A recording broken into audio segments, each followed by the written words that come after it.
Feels like spring is almost here, some of the last rains before summer. I remember the days I used to be able to have picnics with my family and peace was in this land, or at least quiet. But we have to go and fight for it. Everything that you have to fight for it. It's not just free. Freedom is not free. God bless these soldiers, they're so tired, who are standing together to go and return security to our southern border, our northern border, advancing right now in Beit Lahia. I remember the days in Beit Lahia, northern Gaza, to find these tunnels, and now we got to do it again. 252nd Division is moving into the area after the military conducted airstrikes to kind of move some of the dangers, at least underground, so we can continue to advance, finding and destroying anti-tank missile launch sites. And overnight, more strikes on Palestinian Islamic Jihad throughout Gaza, on Hamas infrastructure. Israeli Air Force, they are heroes. They're tireless all day, all night, targeting militants, weapons depots, buildings used by the terror group. And we're continuing to do this. This is still the initial restarting of this operation here. Many terrorists have been liquidated, eliminated. Many. According to Al Arabiya News, they said there have been civilian casualties as well, and it hurts my heart to find that out. Don't start a war. War is never good.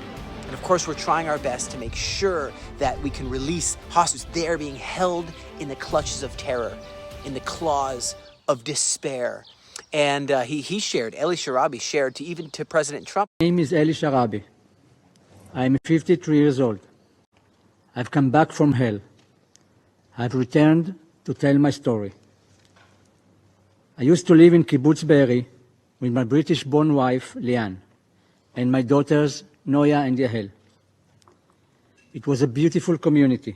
Terrorists who tortured me and murdered my family. He was forced to drink salt water and had barely, a quarter of a pita bread, a quarter of a piece of bread a day sometimes, just so he doesn't die. And so this all has to come to a conclusion, has to come to victory, my friends. And thousands of people are protesting because some of them just don't understand. Why does it need to continue? Can't we just call it a day? Well, you can't. They don't understand. You can't. You have to see this through to victory.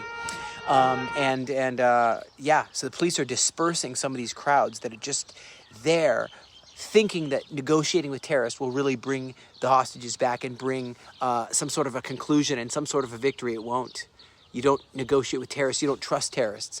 Egypt, President Abdel Fattah al-Sisi has announced his willingness to take in 500,000 Gazans in a designated city in northern Sinai. And it's not confirmed yet, but this is a report that we're hearing through various sources. And Jordan expresses concern, saying they're only going to accept, after the meeting of the president of Jordan with Trump, they said, we will accept injured Gazans and their families only for a short amount of time, and then we're going to push them back into Gaza.